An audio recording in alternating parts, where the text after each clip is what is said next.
I got called misogynistic by saying that if you sit 100 men and 100 women down in front of propaganda, I believe that women are more likely to believe a lot of it. I think a lot of liberals are female. They're more emotional, and it's easier to convince them of something if you use an emotionally led argument, right? So if by extension you now have women who are emotionally led, who are being convinced and their logic is failing because they're being tricked with an emotionally led argument, and the man they're meeting has no principle and no honor, and he can't resist that, she's in charge of the house, well, now she's telling the man what to do, right? If I would have come home during COVID and my woman said, you need to wear a mask, I'd say, no, I don't. End of conversation. Where if I was a simp, you need to wear a mask. Okay, baby. Don't, all right.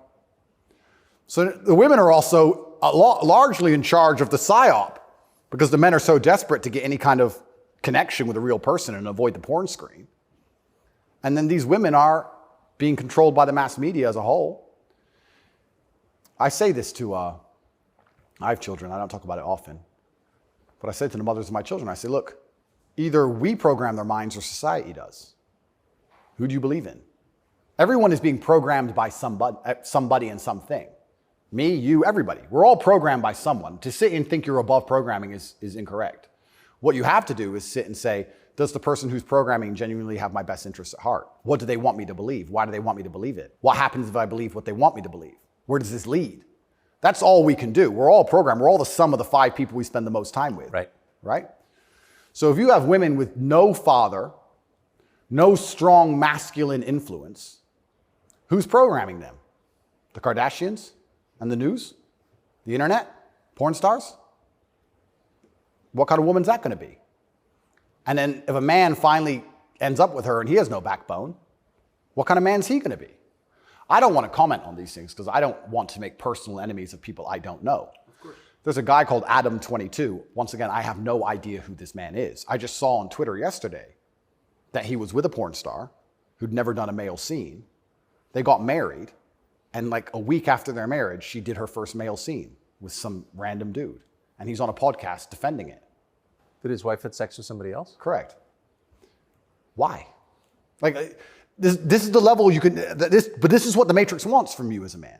They want the woman in charge and the man below with no backbone, because if the woman's in charge, they can emotionally affect her. They can scare her. You can scare a woman easier than you can scare a man. A man. A real man's hard to scare. A woman you can make afraid of the vaccine, right? Be afraid, COVID, be scared. If she's in charge of the household, I would argue in nearly any household where the female was dominant, everyone's vaccinated. I would argue that point hard. Of course. Maybe I'm wrong, but I would argue it. I don't have the statistics. It's just logic to me. So talk about women being unhappy. What's actually interesting about the female mind, once again, they're going to call me a misogynist, is that when you're an emotionally led person, you're more prone to chaos. It takes real stoicism to lead. So why are these women unhappy? Because no one's leading them. No fathers, no men of no backbone, no man they respect. So they're relying on society, which is promoting chaos, and their own mental state. Women will say all the time, my period was coming up, so I was crazy. Like, they'll say that themselves. So without any kind of hard rock of emotional security, to give her a hug and say, don't worry, baby, calm down, it's okay. When you have no hard rock of emotional security and you leave her to her own devices, she's going to be to a degree chaotic. And you know who told me this? A woman said this to me. A woman said this to me. A woman said, most women are closer to a mental breakdown than you possibly believe, day by day. I was like, really? She goes, yeah, and that's what I love about my husband. He makes me feel happy and secure and safe. If I'm starting to have a problem, I know I go to him and he makes me feel safe. He's my rock. There's a woman said this to me a long time ago. Yes. So why are women miserable? Because where are they going to get their happiness from? Where are they going to get their emotional stability from? It's not their job. I don't believe it's a woman's job to be emotionally stable. It's a woman's job to do many other very important things that men can't do. More important. They're better than men at a lot of things, women are. But it's our job to be emotionally stable. Women are better than us at certain things. We're better at other things. And that's why as a team, we're so powerful. To sit and pretend we're all the same the whole way through, then why do we even need each other anymore? Well, I don't think we do. Exactly it. And this is why we have birth rates declining, porn, women who are running around sharing one man with no intention of having children, marriage is gone. Like, where do we think this is going to end? And what's interesting about it ends with the training thing, right? Well, yeah, that's the ultimate. No, I'm serious though. If there's no, scrambling the idea of the gender binary of sex differences, like that is kind of the end point, isn't it? Well, the end point is, yeah, men are the same as women, so it doesn't even matter. Right. I can be a woman today, I can be a man tomorrow. None of it matters anymore. I also think a large part of this transsexual movement, I think a large part of it is a deliberate attack on us and our senses because they're trying to convince us to ignore our eyes. I do believe that is a bottom line. I think the bottom line of slavery are your own senses. Like, no matter what I'm told, that it's cold outside, I feel warm. That's the bottom line. So once they can convince you that your senses are wrong, well, then you're completely open for the slave programming. Once you can look at something with your eyes and ignore your eyes, you're a prime candidate. So I think a lot of this has also something to do with that. You are gonna say that's a girl. That's what you are going to say because you have to. And if you say it long enough, you'll think it. And if you won't, your children will because we'll tell them. So eventually, you're gonna say it. And then it becomes true. Then you ignore your eyes. Now you'll believe anything, right? Till the next thing comes along. Now you'll believe all the people on the jets telling you about climate change. It's all an attack on the senses. This is America's most famous admiral. You know, it's such an important issue for our youth and adults. As you said, some of these laws are actually extending into adulthood. You know, we often say that gender-affirming care is health care. Gender-affirming care is mental health care, and gender-affirming care is literally suicide prevention care. Would that be your view as well? I 100% agree.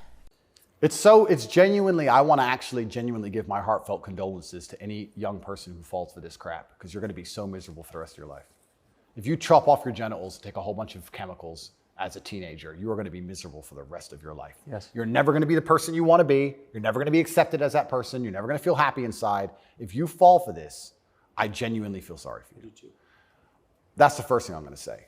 The second thing I'm going to say, I find it very interesting that the only surgery we call affirming is gender surgery. Imagine a girl woke up and said, I was born in the wrong body because my tits are small. I'm a big-titted woman, but I was born in the wrong body. I need tit affirming care. I need to affirm my true body shape. Because otherwise I have a mental health problem.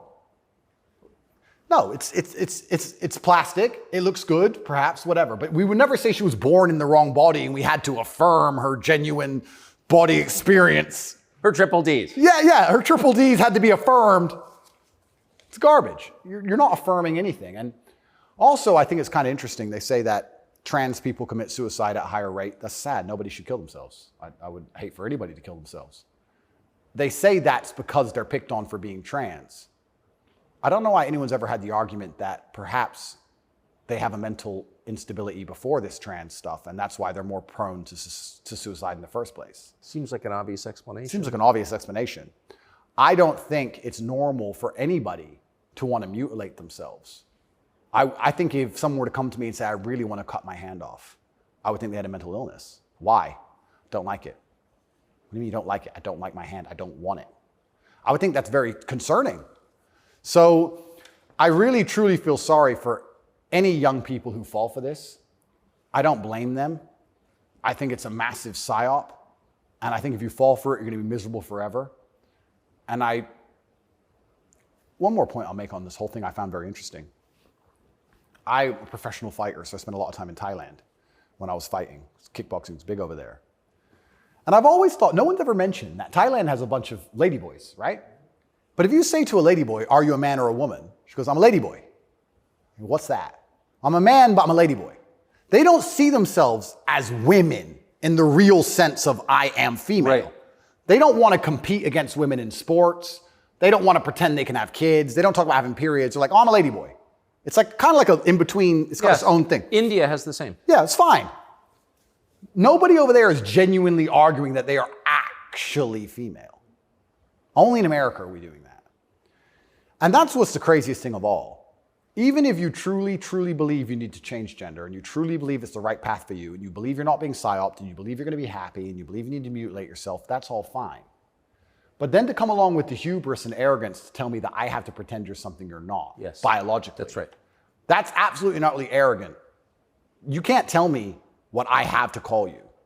right? I'm allowed to come to my own conclusions and opinions. And the whole point of being a human is that we've gone through life long enough to identify patterns. Imagine humans didn't identify patterns.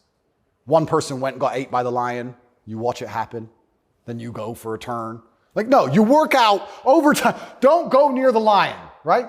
If I look at a person who's 6'4", muscularly built, right, with a big jaw and a beard, my brain and my life experience tells me that's quite often a man. That's Very often it is. very often. That's the conclusion I've come to. To come along and say, no, because I've decided to do X, Y, Z, you have to ignore all of the patterns you've identified throughout your entire life and everything you believe to be true. You have to throw away all the science and your entire worldview and everything about how you view the world. You have to eject that from your brain and call me what I want to be called, is extremely arrogant. And if I went through the world and said everyone had to call me King Andrew, they'd tell me, shut up. Why? If they can get called whatever they want, I should be able to get called whatever I want. I want to be King Andrew, #1 savior of Earth, climate change activist. That's what I want to be. And if anybody calls me anything else, they're a bigot. That's what we're going to do. If we're going to go down that path, I'm going to make sure that my title is good. Lord of all beasts of the land and fishes in the sea. The most honorable man who's ever lived. The fastest human alive. Who cares? Doesn't matter that I can't run fastest. It doesn't matter. Tucker, I'm the fastest human alive. You must affirm my belief. I'm the fastest man alive. Greatest man in show business. Sorry, Tucker. Best political commentator there's ever been. Let's just go down this path of insanity. Why not? Walk around with stickers on our head. It'd be great. It'd be fun. The scariest thing about all this stuff is that the world is still polarized to a degree because there's certain places in the world which are too close to baseline reality for survival, for any of this garbage to fly. You think you can go to Tajikistan where people are trying to eat and talk to them about gender and all this garbage? They'll be like, listen, you're a man, this needs doing. Shut up, right? There's no time for any of that. So as the Western world is self-destructing in real time, there are places in the world where none of this crap is happening. So who's going to own the world in 100, 200 years? Like, it's still competitive to a degree. It's still bipolar. There's two sides to the world. I think that when men are men and women are women and we stop arguing about dumb shit, that society overall is more competitive. I don't know how America's going to maintain its influence over the entire planet when it's doing all this garbage. How long can this possibly last? Not long. Not long. It's like the fall of Rome. The fall of Rome, everything became decadent, endless sex and orgies.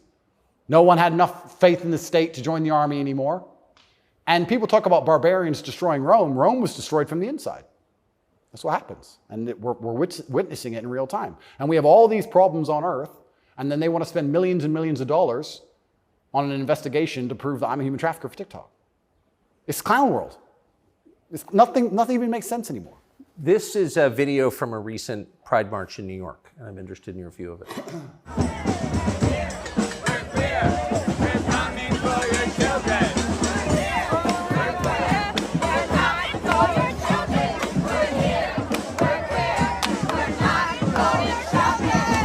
So I have a few points on this. The first point is that it is an unfortunate reality, and I'm not going to be called a bigot. I'm going to talk about the reality that the homosexual community cannot reproduce in and of themselves. So for them to have a community into the future, they do need your children.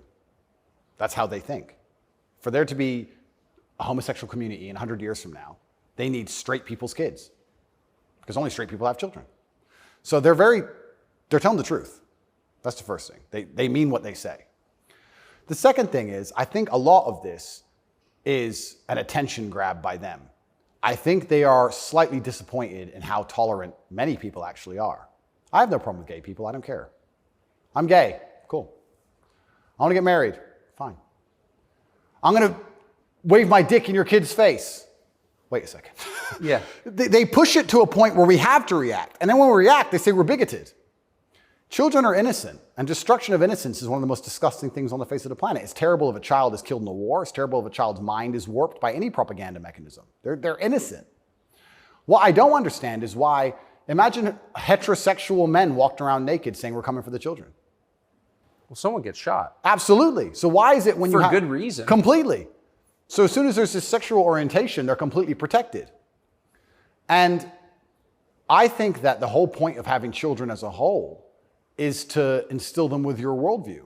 I know if I have children, I want them to be like me. We just talked about my last name and how I want them to honor me into post-death. Then I want them to be a representation of me, which means they should believe in my values and my creeds. Why is a group of people in New York walking around telling me what they're going to teach my kids and what my kids should believe? They're not your kids, they're my kids. Right.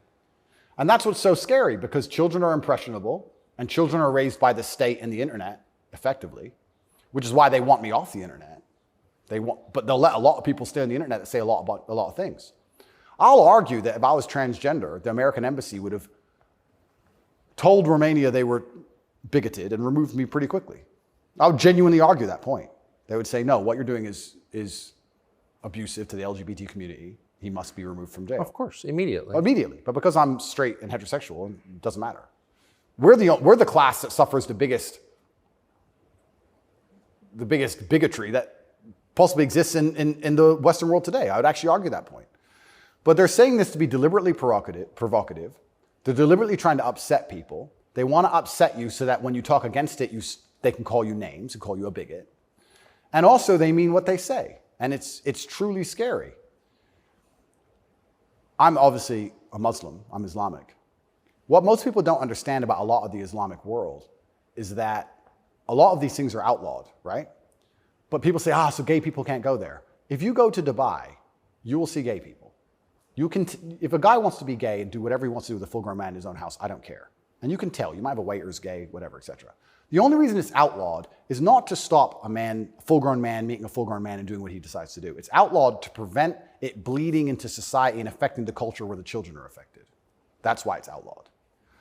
And I'm not saying it should be outlawed in America, but what I'm saying is if you're not going to protect the innocence of children from any ideology, and if the ideology is deliberately targeting children because children are more impressionable and more capable of believing in things which simply aren't true, perhaps a man looking like a woman or vice versa, then that is a dangerous ideology that should be very closely examined. Well, if you're not going to protect children, or if you're going to encourage women to fight your wars, why have a society in the first place? Well, this is another thing. Isn't the whole point of society to protect women and children? You know what's really interesting? I argued this point once. They were talking about how the West is a patriarchy and it's so terrible to be a woman in the West. And I'm like, well, where's better to be a woman then? If it's not the West, please tell me. Pick another country besides America where you'd rather be a woman. It's garbage to begin with, but you're saying, America's a patriarchy and Americans are all misogynistic. And men are so bad and women have been oppressed since the beginning of time. It's always been a patriarchy. If that's true, why don't women fight our wars? Think about it. We can get the women of our country and the women of another country and let them go die in a ditch. And us men can just sit around being patriarchs. Why do we have to go die? Why do we have to go get our legs blown off? No, because we're a patriarchy. Women can go suffer. Or do the women get to stay at home and we go suffer? How is it a patriarchy?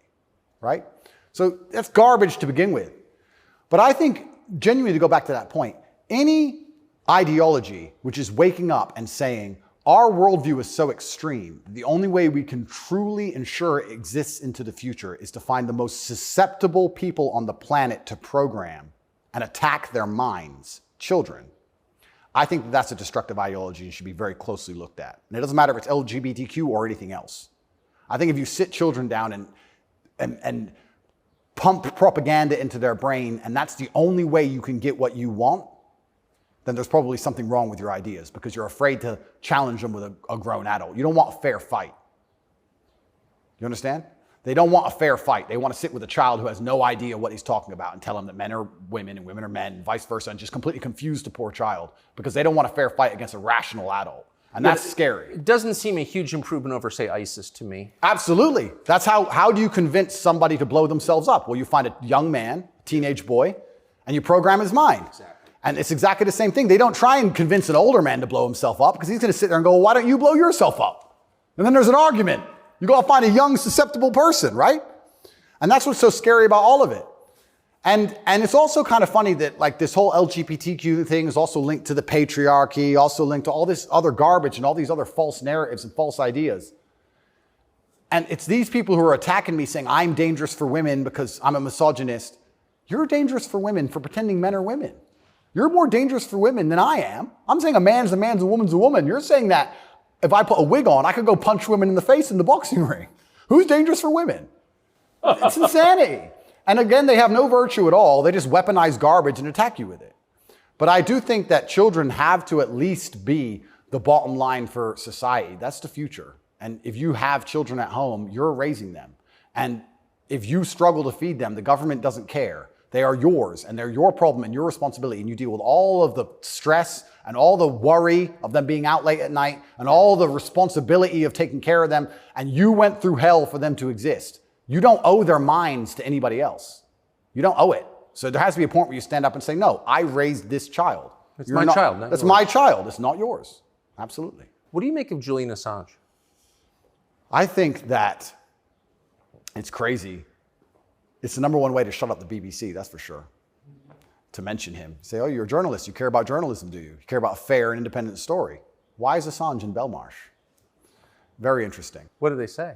They don't answer. They try and change subject. They always do. I did it. I stole it from the Azerbaijani president. He started it. I saw that. Yeah, it's great. Do you know him? I don't know him, but I've seen enough of his interviews to like him. Me too. Yeah, I like him. And this is what I'm saying about the world. There's so many places in the world where they still live very firmly in the real world. All of this garbage is just the result of the very simple, easy lives that we have. Inside the movie The Matrix, which I recommend you watch, the agents say, we tried to create a utopia for the human mind so that your mind is in a utopian state and your body can just be used. But the human mind rejects utopia. We created the world in 1999 at the pinnacle of human civilization before machines took over because the human mind needs struggle and it needs problems. Otherwise, it rejects it. Yes. And I kind of feel like there's a whole bunch of people trying to just find problems and find struggle in their lives because they don't have enough motivation to do something that's genuinely difficult, like, help people. But they can't live in this state of complete vegetation. That's so right. then they wake up and say, oh, I'm oppressed. My pronouns. How much energy must it take to go through life trying to correct every person you interact with to call you Z? Think of the calories burnt. I can't think of a bigger waste of time. Think of the calories burnt. Every Starbucks employee, it's actually Z. Correct. You are a moron and you are just wasting so much energy. You could put that towards something beneficial. You could volunteer. You could go to the gym. There's so much more you could do with instead of walking around and talking about Z. You sound like a dumbass. But they're just finding struggle because they don't have any actual important struggle in their lives. And that's why it only exists in the decadent West. Do you think the coming famine will change that? Absolutely. I would argue that when the famine comes, I think all these feminists will look for a strong man of resource who is stoic, who has a good network, who's capable and important and respected. It's amazing how quickly feminism disappears. In fact, there's a podcast I did called Fresh and Fit. And I did this podcast in Miami, and I was arguing about gender roles with 7 girls. And during it, they were telling me that they can do anything a man can do, all the usual things, and they don't care, they don't need a man, all this garbage. And some crazy fan knocked on the door for me, and he had a gun. He knocked on the door. You should have seen the women, how quickly they became feminists when I had to go to that door. They all completely changed. Go. Oh, the feminism's out the window. There's no feminists on the Titanic. There's no feminisms in a famine. There's no feminists at war. Where's the feminists? Go to war, right? I remember when we did that very well-planned, very thorough evacuation of Afghanistan, and all the schools that we opened for women got shut down by the Taliban. And I was having this conversation with someone, and I was saying, okay, well, you're an Afghan man, right? You've been hired by the Afghan Defense Force, and America's now left, and you have a meager wage, and America's left, and the Taliban are coming, and you're standing outside of the school with your AK, and they're coming with whatever they've got. And you're looking at the school going, do I really want girls to go to school that bad? Not really. Just put it down, you walk off. And this girl's like, yeah, but it's really important. And I'm like, yeah, it is very important. I agree. Women should have education and right the education. Completely agree. But you're also saying here that men should die for it, which is fine. I'm not saying that shouldn't be the case, but I'm saying that you should give men the respect they deserve for dying for your education. Because it's not the women who are going to defend that female school, it's the men. So if you're going to shit on men all day long and say we ain't worth anything until a war comes, and then you want us to go die? That's interesting. When the famine comes, the closer reality gets towards baseline survival, the closer we become towards our gender roles, because it's the only way we can be competitive. If you took 10 men and 10 women and stranded them on a desert island, the men would be men and the women would be women, because if they didn't, they would die. That's the bottom line. And I think that if you look at history, since the dawn of time, men were masculine, and also men, by and large, were generally ruling the society, not in an oppressive way, but in a protective way. And I think that means that makes society most competitive. And my argument for that is that if you name any society since the dawn of human time, men were protecting women, providing for women, and basically in charge of the society. And these are societies that never met. So it can't be an idea that spread. The Ming dynasty and the Aztecs, they're pretty far away.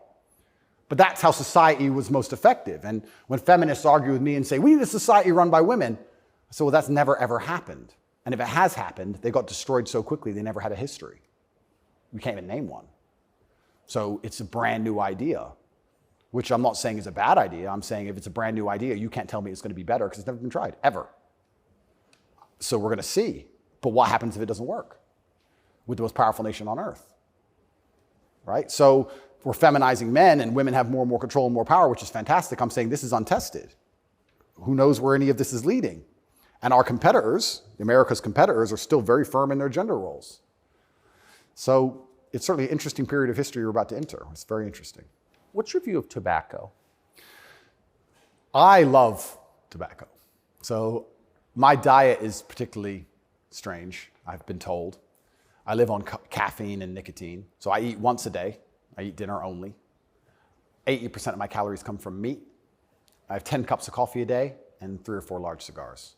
So I like caffeine and nicotine. I do too. Yeah, it makes me feel good. Makes me feel like my blood's on fire a little bit. Caffeine and nicotine, I think, are fantastic. But you're a health guy, obviously. I'm a health guy, but smoking is fantastic for your testosterone level, and I think that's important in a man. I think that's also important in the resistance of slavery as a whole. Is it really? You can feel it. Oh, 100%. And I'm not saying that, smoking's healthy. I'm not saying that, because I also train exceptionally hard every single day, and when I was professionally fighting, I didn't smoke.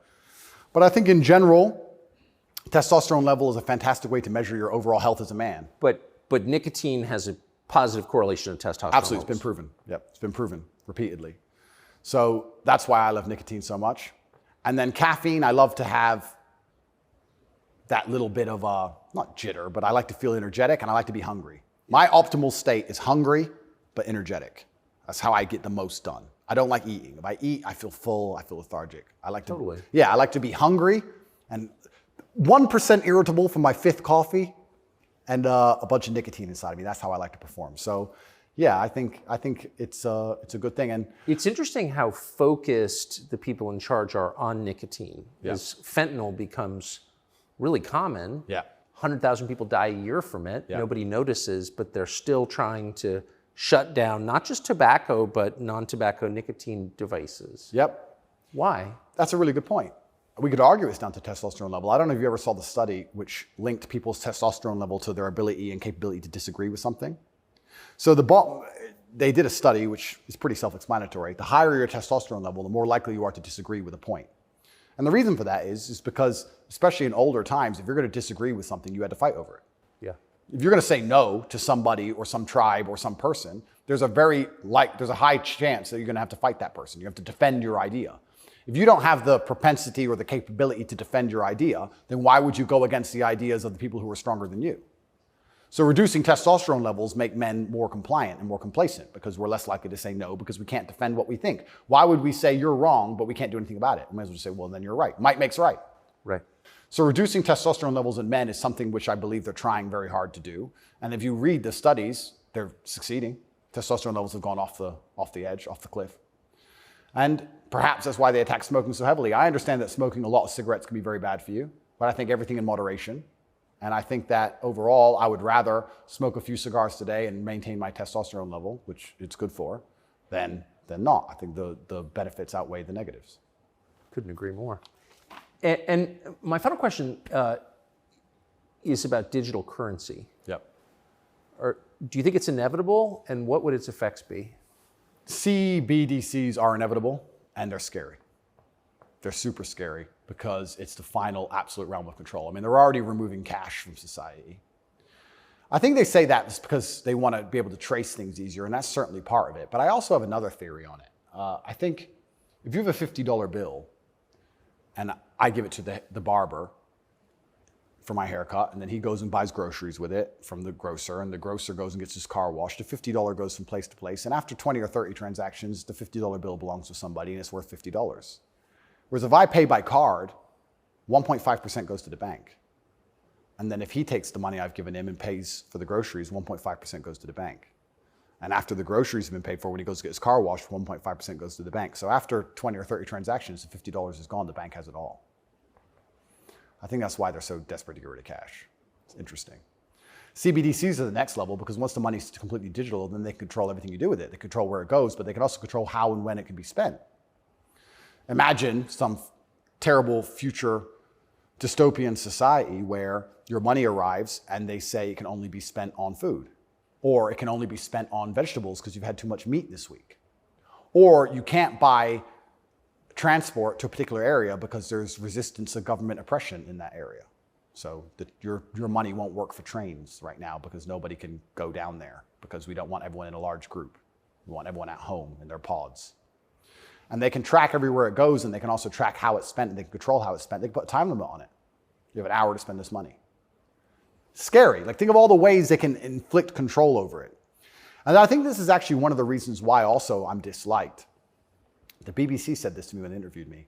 They said, Lucy, the very intelligent BBC reporter, said, word for word, you have a Bugatti and a cigar, and that means it comes with a side order of misogyny. I said, how does having a Bugatti and a cigar come with a side order of misogyny? And you can order misogyny on the side? Looks like it. It's like a sauce.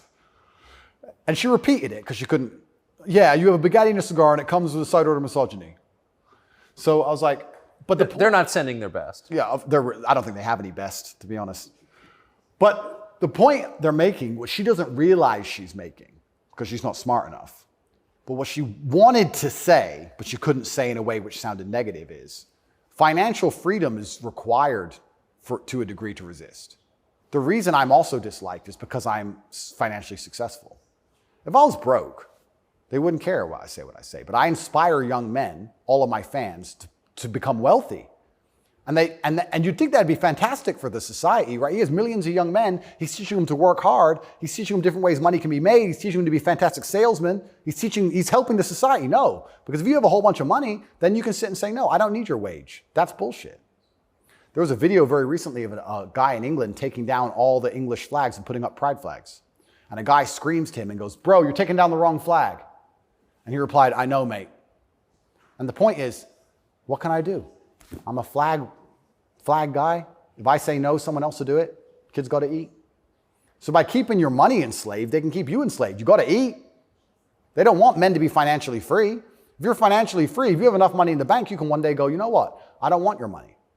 Even me now to this day, I've done enough and I'm successful enough that it's very hard for them to buy me.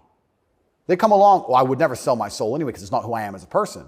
But if I was destitute, they could come along and say, Andrew, you have all this influence. We're going to change your message. You're going to say this. We're going to give you 10 million. Okay. You can't buy me. Can't buy Trump. He's rich already. He's rich and he's 80, 70 something. You think he needs more money? He doesn't care about money. They don't like that. So being financially free in and of itself is now an act against the government because this whole idea that they want everyone to be rich and it's fantastic for the society, I'd actually argue against that. They don't want that. They want everyone destitute because when you're destitute, you need the government to feed you. And it's very hard to fight against the government who's feeding you. It's very hard to resist the people who give out the bread. Yeah. I think that's called something. It begins with C. What's it called? Interesting.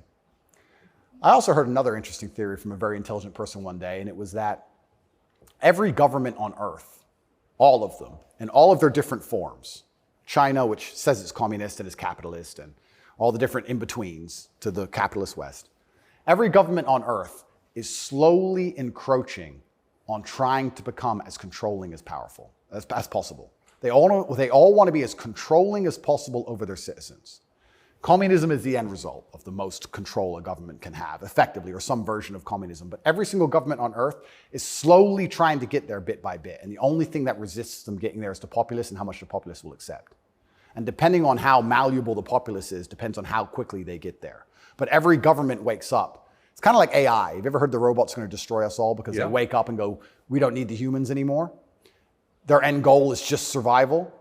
If a government is the same as an entity, its end goal is more and more control. And that's all they're trying to do every single day with every law they pass, with the climate change law. They don't care about the environment. They want more control. Of course. And the more and more control they get, the final end result, if you give them what they want, is absolute slavery for everybody. So you have to be very careful because that is their ideal government. The ideal government is where everyone complies, everyone obeys, everyone's controlled, we know everything about everybody, and it's slavery. That's the only way to get that state. So even making enough money to have an opinion is an act of rebellion. It's crazy. Andrew Tate. Thank you very much, my friend. Amazing. Thank you. Thank you. You often hear people say the news is full of lies. Kennedy's motorcade. 239 people. The death of Jeffrey Epstein.